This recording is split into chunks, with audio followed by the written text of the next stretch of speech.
think. Rich Hall says, Haseltine's visual style falls somewhere between those 70s keen paintings of the kids with the debilitating myopic condition and bathroom wallpaper from the same era. The text accompanying each illustration is sly, precise, and remarkable, considering, as far as I can tell, it has nothing to do with the actual illustration it prefigures. It would seem to me that Mr. Haseltine has produced this somewhat phenomenal book with no marketing strategy behind launching a single copy into the ocean, hoping it washes up on a remote shore and generates a cargo cult.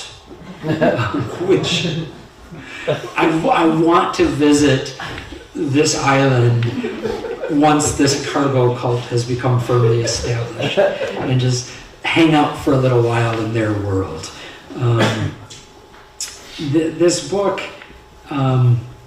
is, it's part, as we say in the book, it's part regional history, part folklore, part Western mythology, but mostly it's a book of lies equally benevolent as they are pernicious. And I would say if we add to that list of benevolent and pernicious, if we throw in brilliant, hilarious, and a really great friend to have, I'd say that describes the author and artist as well as the book. So please help me welcome my good friend, John Henry Haseltine.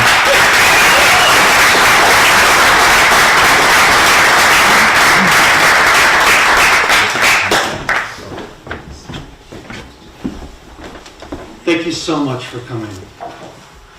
I will read some pieces of this book and show some of the accompanying artwork, but this isn't that long of a book, and I am contractually obligated to pad this evening out a little without just reading the whole thing, because that would risk giving people justification to not buy the book. So I'd like to start by talking about how this book came to be. And despite the fact that I spend a lot of time and energy trying to make sure people understand I'm a solo artist that does not collaborate and works better alone, there are some people who indisputably played essential roles in this project coming to fruition, and I would like to acknowledge them. 5 years ago, I was complaining about how everyone just wants me to assist them with their projects, and nobody respects me as a solo artist that does not collaborate and works better alone. When Lisa Snow of the Green Door Gallery asked me if I was interested in doing a solo art walk show in her space that summer. Painting was a more recent direction for me, and although it was very clear to me I loved it more than anything else I'd attempted to do, at the time, these 3 pieces were all I had to show for myself, and all I had on hand available to communicate what I was actually trying to communicate. It's very obvious to me, everything this book is trying to do can be pulled from these 3 pieces, but it's certainly not reasonable to expect that of anyone else, let alone try to get people to understand why a few of these pieces even count as Western art. Yet Lisa still gave me a chance to put together a show consisting of paintings that did not yet exist, and gave me the time and space to make it happen. It was an extraordinary opportunity for me that I'll be forever grateful for. And I don't know how many people get the freedom and fortune to fill a space like her gallery for their first show. It's a really beautiful space, and she curates it exceptionally well. So that was a major step for me, primarily because it solidified a lot of the ethereal concepts I had about Western art and folk art and narrative storytelling. And that's the show where Mark first started talking about putting out a book of paintings and stories, which I was just, pretending to be confident around him. That's not something I thought I would be doing, and especially just based on the content that was available at that show. Storrs Bishop also had some really cool ideas for a book, but if we'd gone in that direction, those books would have been very expensive, like really high-end books. And I think there were only maybe like 10 copies of each, but maybe I do that for the next one. Mark and I see eye to eye on populist, crass commercialism, so we eventually made what we have here tonight. But still at the time, there wasn't enough to justify trying to publish anything. So the work and labor needed to expand this into something worthy was really substantially aided by Laura Bray at the Frame Garden, who let me show in several of her art walk shows over the next few years, as I was building more work for this. And those were also, incredibly beneficial opportunities that I don't want to have go unmentioned, especially in comparison to the complete isolation most people must endure to put books out. To have a structured opportunity to display some of your work as you're going is such a help. I don't know how to properly articulate the gratitude I have about all those opportunities, and I don't know that I'm really doing it justice, but it means a lot when someone lets you share your work in their space. So thank you so much to Lisa and to Laura. And finally, I would really like to talk about Mark Bodine, who really did make this happen. And he, with this grunt work, took care of a lot of the stuff that I would not have been able to take care of. There's a barcode here. I don't know any of that.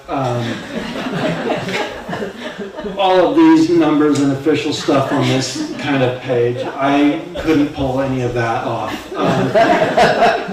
He really turned this into something more legitimate than I thought possible. And, being that he really is an amazing artist, it was just an opportunity to work with an amazing artist. And I really have never had the experience of working with someone who was so helpful in making the thing I wanted to make. And I seriously recommend that experience to everyone. From the beginning, he was super respectful of what my hopes were for this, and all of his notes and thoughts and guidance were in service of that. And I think that's rare and notable. And I'm relieved to be here with something that I don't view as a result of a humiliating series of compromises. That being said, the very first draft of this book contained a foreword I wrote within a fictional account of how I first got to know Mark. And he never said I had to cut it out, but I got the feeling cutting it was encouraged. And then when I gave him the next draft without that particular foreword, he was never like, hey, what happened to that story you wrote about meeting you when you were a little boy? Ultimately, the story didn't need to be there. And I think it's fair to say not including the story serves the book better. But I'm going to read what I wrote right now. Unless Mark cuts off the microphone. And just remember, none of this is true. Before becoming the poet, playwright, publisher, bookstore owner, and theater artist he is today, Mark was my counselor at Camp Swan Creek outside of Saginaw the 9th summer of my life, or at least he was by the time that memorable season came to an end. At the beginning of that pivotal summer, I was happily bunked in cabin 4 with 14 other 8 and 9-year-old boys and our tremendous counselor, Rusty Gresham. Tragedy befell the nasty nights, which is what we in cabin 4 innocently called ourselves, when Rusty and literally every single boy in the cabin except for me came down with mononucleosis and had to return home. It was never entirely clear how I escaped coming down with mononucleosis myself, but Camp Swan Creek's on-call RN cruelly suggested there had been some cabin-wide fluid exchange I'd been intentionally excluded from. Even today, however, I'm unable to accept that possibility based on my fond and vivid memories of Rusty Gresham and the nasty nights those first 11 days of summer together. After a 25-day quarantine in the camp's infirmary, I was sent to bunk in Cabin 7 under the supervision of Counselor Mark Bodine. Cabin 7, to the horror of all who have heard this story, housed the camp's 12 and 13-year-old male campers, which filled my 9-year-old self with so much trepidation, my stomach twisted into knots the likes of which I had yet to even learn in Camp Swan Creek's unrivaled knot-tying afternoon activity block. To make matters even worse, Cabin 7 was at capacity, and there was no available bunk for me to curl my cherubic body atop. Cabin 4 and its comforting bunk beds had been burnt to the ground during my quarantine to prevent the spread of mononucleosis to the rest of Camp Swan Creek. And my trunk plus all of my belongings were required by a county health department mandate to be incinerated as well. Imagine, if you can, my 9-year-old self, outfitted in a mismatched ensemble from the infirmary's Lost and Found, tiptoeing into a savage den of young men aged 12 to 13. I anticipated many outcomes, but none as comforting as the gentle welcome I received from Cabin 7 counselor Mark Bodine, who graciously let me sleep underneath his corner bunk, where by slithering between his trunk and the cabin wall, I could create a miniature private haven away from my brutish bunkmates. Because my belongings were intentionally destroyed in the fire intended to sanitize the site of cabin 4, Mark loaned me his clothes before sending them off in the laundry truck. And once, when some of the cabin 7 boys violently piled on top of me, chanting dog pile over and over again, Mark came to my rescue, flinging the boys off of me one by one, accidentally breaking Harris Wakefield's collarbone and dislocating his shoulder in the process. It was deemed an accident by the camp director, a very kind police officer, and a petite woman from Child Protective Services. But I will never forget Mark's heroism and how protected I felt in his care. It is this shared history, I sincerely believe, that made this book a possibility.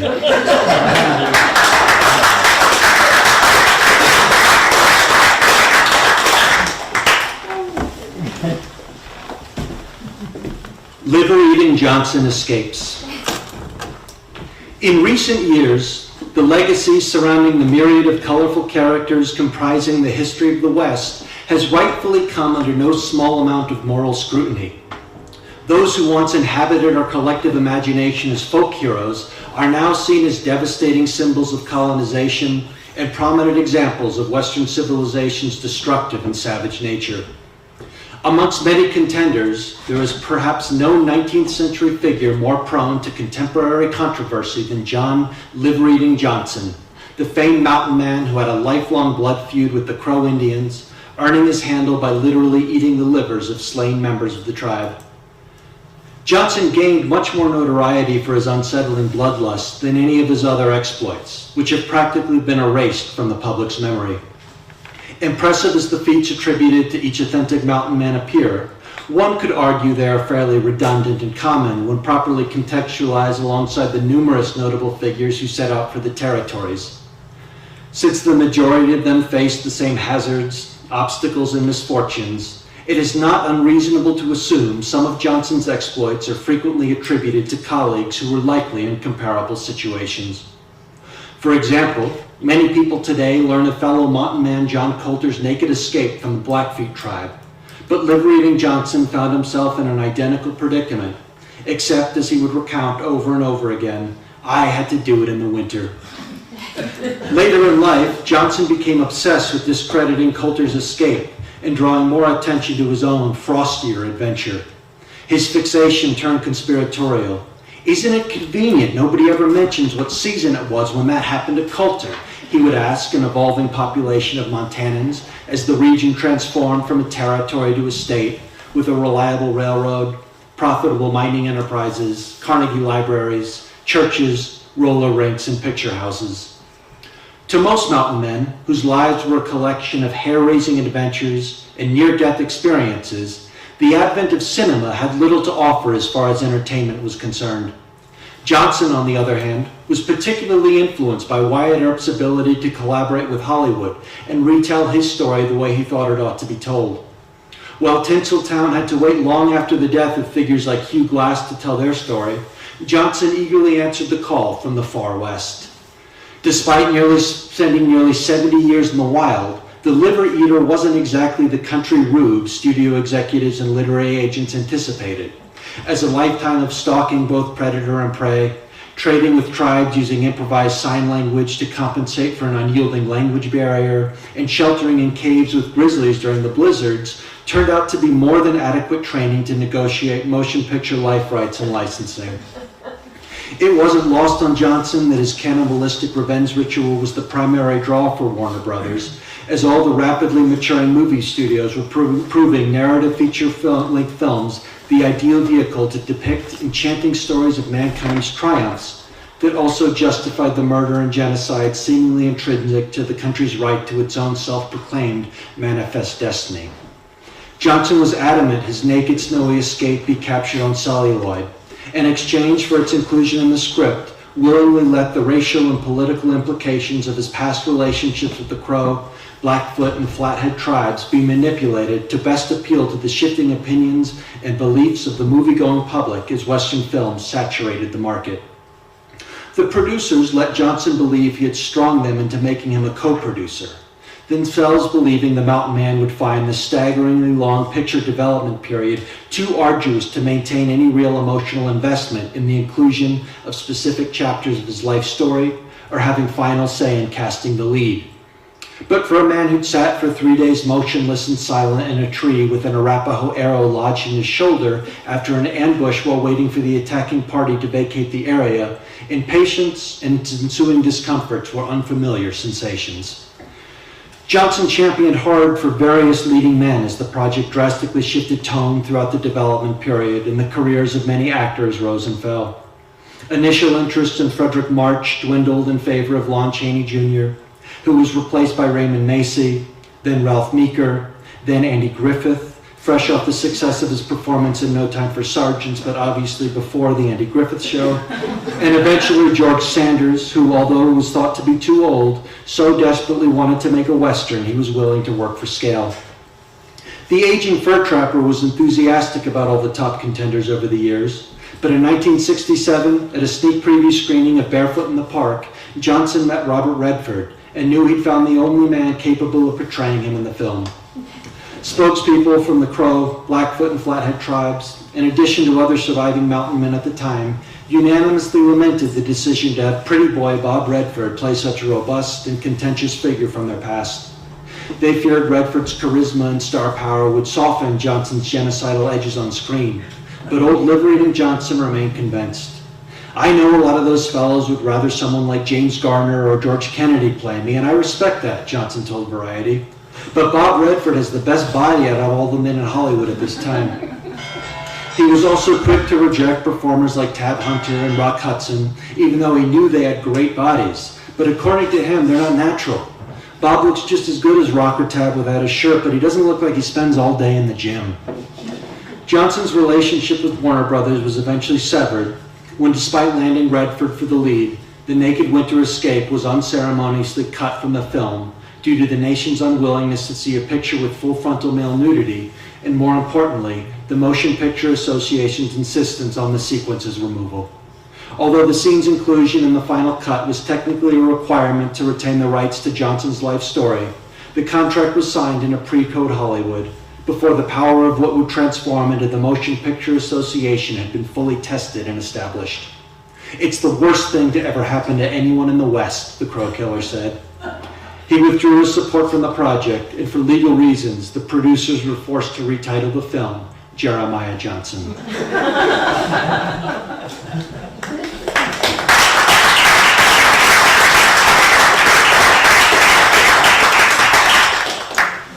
Hephaestus of the Plains. When my grandfather was 7, he spent most of his time working at the Bry boarding house, which was normal for the era, and people were generally at ease around young children with jobs.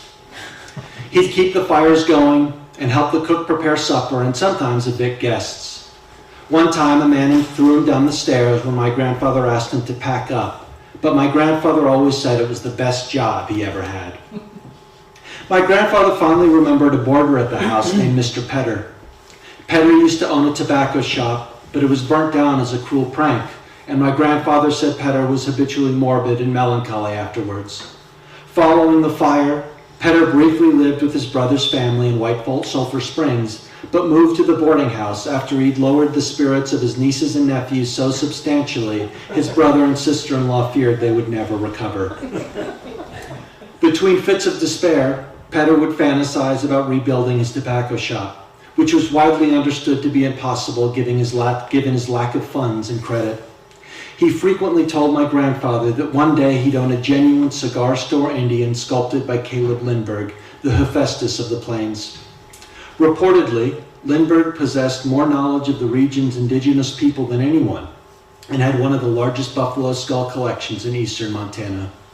His cigar store Indians were impressively authentic sculptures, yet prohibitively expensive for most locals. When my grandfather turned 11, a mutual love of alcohol took the friendship he had forged with Mr. Petter to a new level. Being employed, my grandfather could afford liquor but was too young to purchase any, whereas Mr. Petter was well above the legal drinking age, but financially incapable of obtaining any at a frequency that could satisfy them. So the two became genuine friends for some time. My grandfather recalled Mr. Petter's childlike behavior after a long night of drinking, saying they'd laugh hysterically over nothing remarkable, flatten pennies on the railroad tracks, and tried to find themselves in the constellations, which my grandfather never could, but Petter always insisted he could plainly see. Eventually, Petter lost his speech and the use of both legs after a failed hanging attempt. He moved back in with his brother's family, where he was finally welcomed because his injuries prevented him from continuously rambling about his miserable lot in life.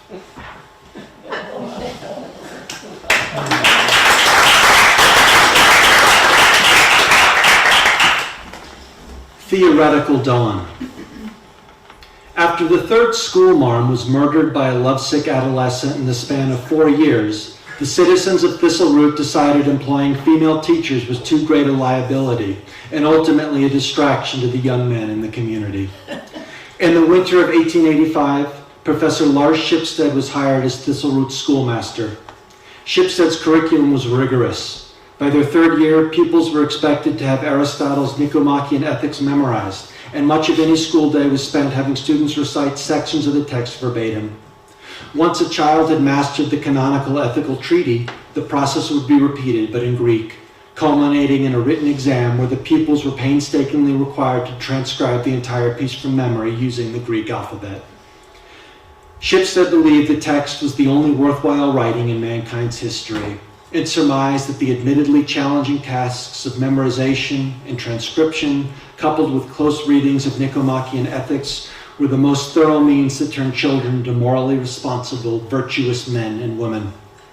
It is my hope, he said, that any public gathering in Thistleroot should feel as substantial as the lectures at the Lyceum must have felt in 330 BC. While Thistleroot's younger generation certainly became stewards of practical philosophy, many adults in the region noticed a drastic decline in the fundamental day-to-day skill sets of Shipstead students. One woman reported her 14-year-old daughter was unable to finish sweeping the floor of their modestly sized cabin without taking a nap for upwards of a quarter of an hour halfway through. And her 9-year-old son would shake at the sight of the family rifle mounted above the door, and more often than not would weep uncontrollably at the dinner table. Although it's difficult to directly link future circumstances with his methods, none of Shipstead's pupils married after 1891, and Thistleroot's population dwindled until the town dissolved, becoming one more failed attempt at Western settlement, and another instance where the absorption of a small community into a neighboring town resulted in logistical and clerical hardships for city planners, council people, educators, and postal employees for generations.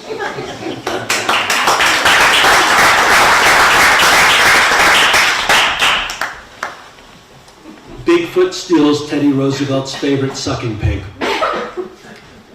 Because Roosevelt's interest in colonization has of late overshadowed his previous reputation as a hardy conservationist who shoulders a significant amount of the momentum in manifesting the prominence and protection of the United States' sacred national parks, many viewers undoubtedly conclude that Bigfoot is depicted here rescuing the sucking pig from the hands of a red-faced, imperialistic faux socialist.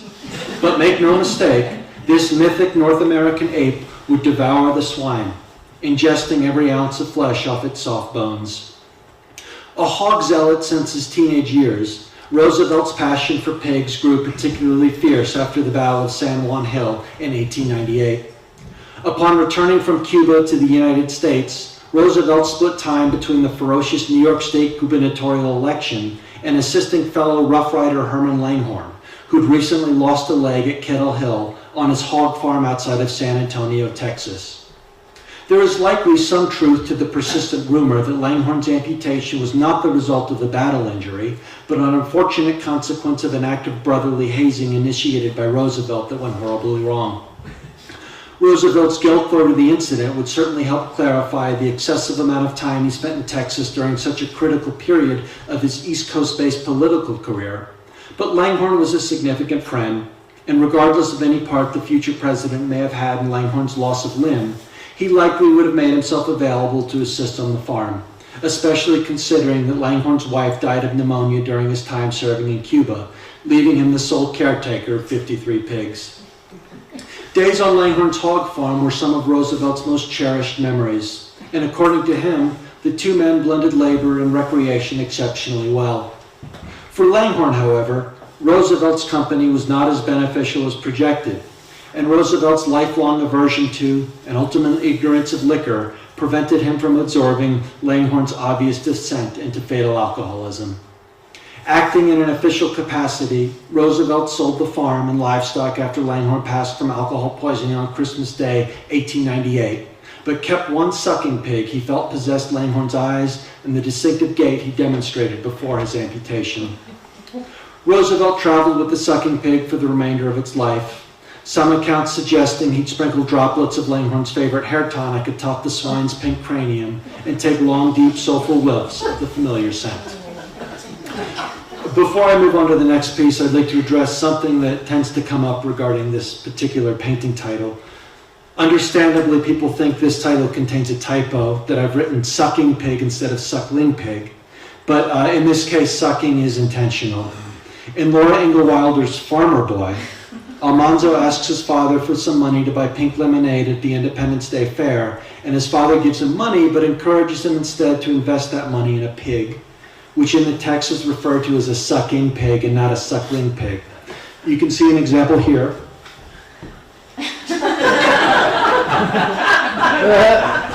And again here. So that spelling is an internal reference I've made, and I don't see why we can't just call them sucking pigs.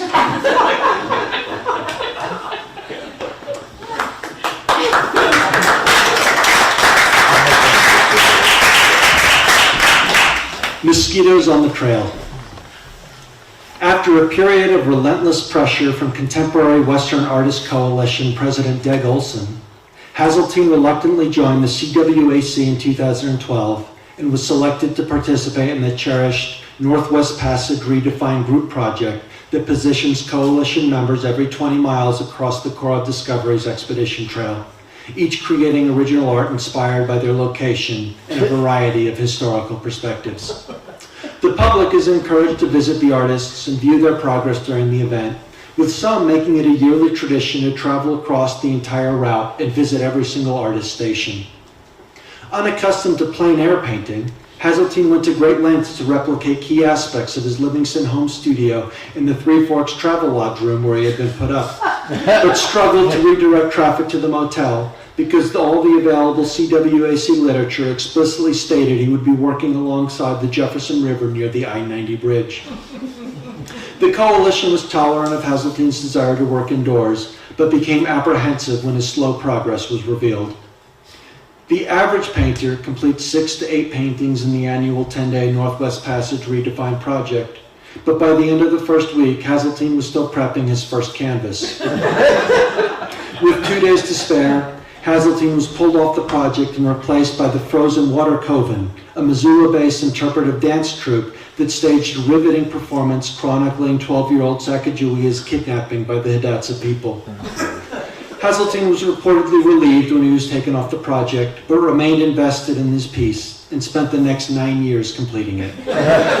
It is presented here for the first time.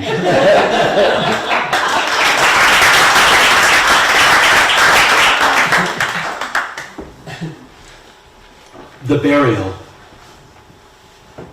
A study in the July 1994 Friends of Sidney Edgerton Anthropological Society newsletter found that from 1864 to 1889, 83% of all Caucasian graves in Montana were dug by women, more specifically, widows of the deceased.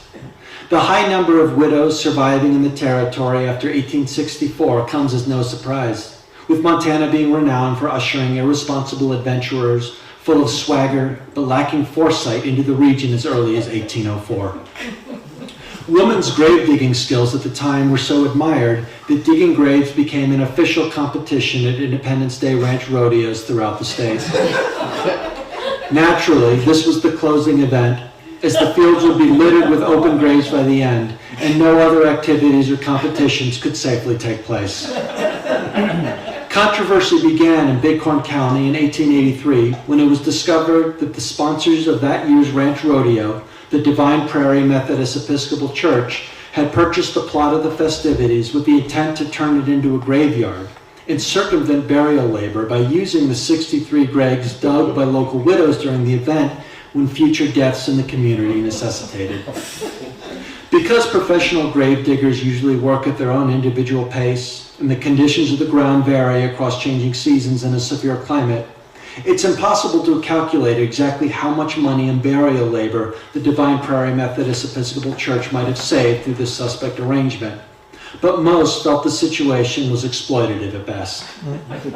For perspective, the winner of the competition, Willa Lindstrom, digging a 3 by 8 by 6 foot grave in a record-breaking 2 hours and 53 minutes, was presented with a tin thimble for her efforts. Lindstrom, however, did not mind. I've dug lots of graves for real, and truthfully, digging a grave for the sake of it was a pleasure, and I didn't have to build a coffin or anything, she said. I'd be happy to do it, even without the thimble. Objections came not from female grave diggers of the region, but from recent Bighorn County residents Sherman Porter and Howard Merritt, who had made significant investments in developing the West's first Undertakers Labor Alliance. Both men were notably connected, and it wasn't long after July 4th, 1883, that women were outlawed from digging graves for burials or recreation. Although seldom enforced, the law still exists to this day.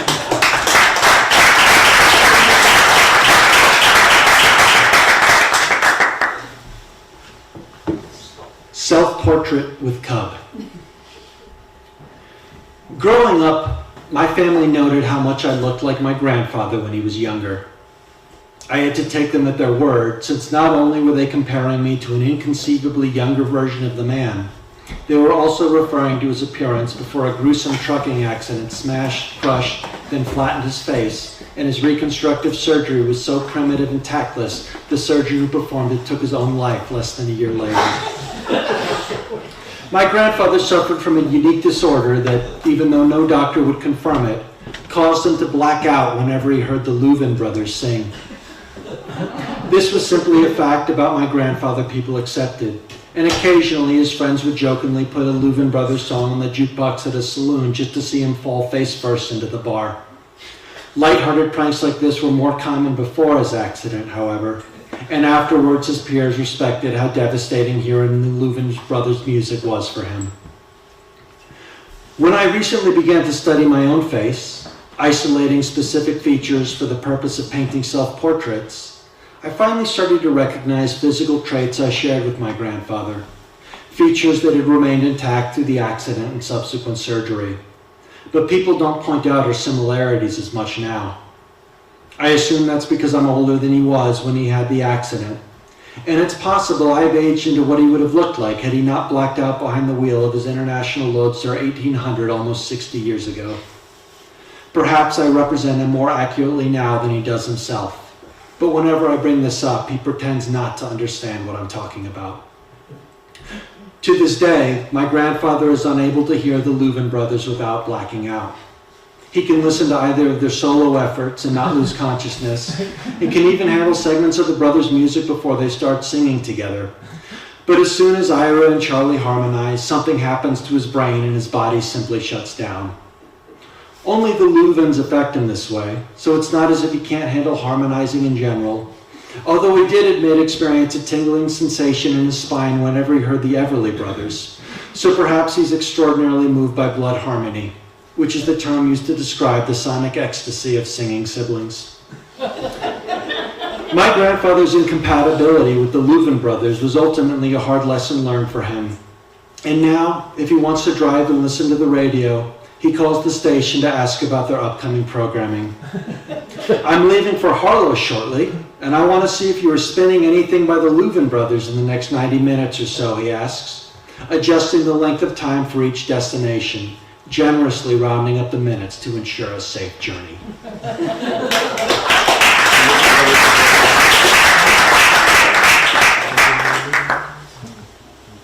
Nobody told us it was going to be so hard.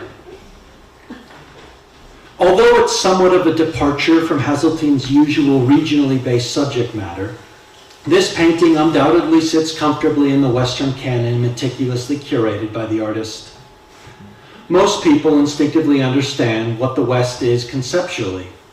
But where in the landscape, both geographically and cerebrally, does the West begin and end? Here, Haseltine examines what the West truly is by attempting to define the cultural boundaries that separate the West from the rest of creation. These two figures, recognizable to most as iconoclastic colossuses that, to be honest, I'm not sure I can keep this up. I feel like I'm suffocating here and I'm beginning to lose sight of the point of all of this, or I guess maybe I'm wondering if I ever had any comprehension of what the point was in the first place. There's a ton of pressure for artists to use a book like this to communicate their vision and validate the transition from the ethereal creative phase to the physical interaction between audience and art.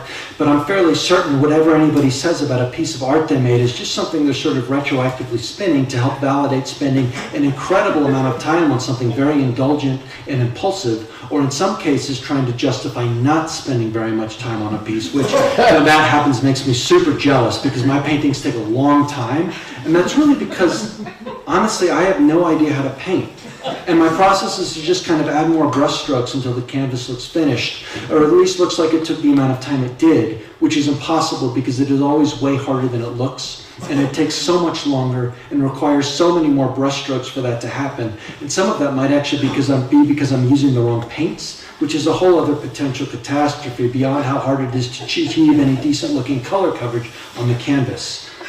I haven't evolved beyond using cheap acrylic craft paint, like what you would paint a Pinewood block derby racing car or a birdhouse with, and I have this constant underlying fear that despite thoroughly varnishing my finishing pieces, at some point in the near future, everyone who has ever bought one of my paintings is going to start getting in touch with me saying that the paint is falling off the canvas or turning awful colors, and I just won't know how to handle that. I'm not one for karmic justice, but I'm also receptive to the possibility that I have it coming to me. Because when Molly was still technically an architect and we were living together and speaking, she was in a similar situation to what I'm scared of being in now. And I'm starting to finally understand how I couldn't wrap my head around her predicament and be the supportive husband she needed. What happened was, a few years ago, Molly was a junior architect at the Reamer Architects West firm when they won the bid for a huge Paradise Valley project that I'm not permitted to reference by name here, which is stupid because it will be very obvious which building I'm referring to in a couple of sentences. But basically, Tim Reamer really liked her and pretty much gave her the job to lead herself, and she was just like, I have never done anything remotely this big before and I'm not qualified, because she admittedly wasn't, and truly wanted to keep working as a junior architect for a while so she could comfortably learn more, but they made her do it.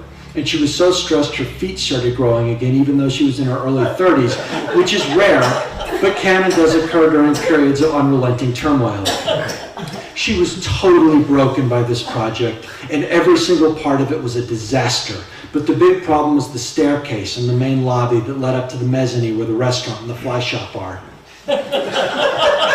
Molly did everything correctly, but for some reason there was always something off about the stairs. And when they were being built, a lot of the workers kept tripping on them, and it was for sure noticed, but nobody could really figure out what the issue was. And also because it was a construction site, everything was already chaotic, and Molly had never been at a construction site like that before because she was so new to the industry. Plus, the contractor was being a jerk the whole time, and it was impossible for her to bring up any issues to him without him getting angry and flustered. And one time she was crying in her truck in the parking lot and realized he was crying in his truck a couple of spaces down from her. And he saw her and knew that she saw him, and things became very uncomfortable between the two. At the ribbon cutting gala, which was a lot more formal of an event than Molly or I anticipated, people of course kept slipping on the stairs and spilling drinks. And there was some audible snickering about it until this woman who was in her mid-80s tripped over the top step and rolled over the handrail and fell all the way to the ground, which was a big drop. I'm not great at judging distances like that, and it was way too sensitive a subject for me to ask Molly how far she fell, even though Molly for sure would have known exactly how big of a drop it was. But even more difficult than calculating how far the woman fell is trying to describe the noises she made after she hit the ground floor, which were noises I guarantee you nobody in the main lobby had ever heard before. Because after she left in the ambulance, I asked around if anyone ever heard anything like that, and nobody had. It was awful. Later that evening, we all found out the woman broke her hip, which everyone felt was a lot better of an outcome than we had imagined based on how big of a fall she had. And fortunately, there hadn't been any internal bleeding or damaged organs. She's dead now, but not because of this incident. Anyway, Molly was shook up, and something was especially hard for her at the time was that she couldn't tangibly see how this affected her career since she was so new at the firm and was actually still on her trial probation period. But Tim Reamer certainly stopped bringing her special coffees and pastries from the coffee shop on his way back into the office after his afternoon jog, which personally I didn't know was a regular occurrence until she told me once it stopped happening. At the time, I wasn't able to fully understand how important her job was to her because there had never been a single instance I remembered where she said anything positive about her work. So all I could think to do after this incident was to keep telling her she couldn't be realistically held responsible for any of it. I have a lot more empathy for how she felt now and realize I missed a lot of opportunities to help her process her shame and guilt and failure and her discomfort with the fact that the firm had to cover the costs of rebuilding the staircase and switch insurance companies, and that Tim Reamer had to personally oversee the project even though he had planned on being fully retired by then. That's not exclusively why we're separated, but it's fair to give it a lot of consideration. Thank you.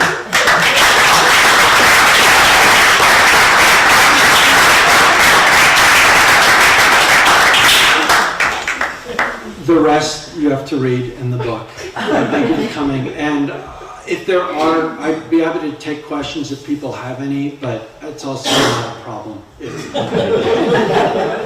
But otherwise, I will sign copies if people would like that. Yes. I have 2 questions. You can answer them in whatever order you are comfortable. But I'm wondering if you could, one,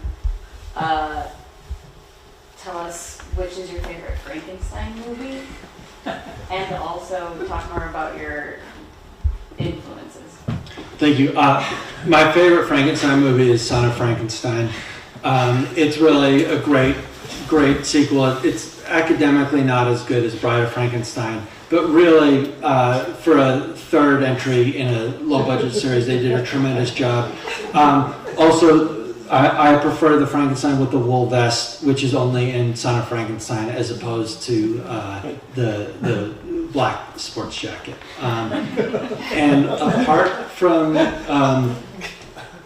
Frankenstein movies, which are a huge influence, I'm always trying to sneak in references to that. Also, York in the back is a vague Frankenstein outfit as well. I really like Grant Wood's painting and that level of sarcastic American folklore. And I really, writing-wise, I would say Charles Portis is the best author there is. And I'm really influenced by the way he tells stories through the voice of a very ignorant person that is revealing their incompetence without having that be known to themselves. And I think tonally that's what I like for a lot of the writing. But thank you so much for coming, everybody. Thank you. Thank you.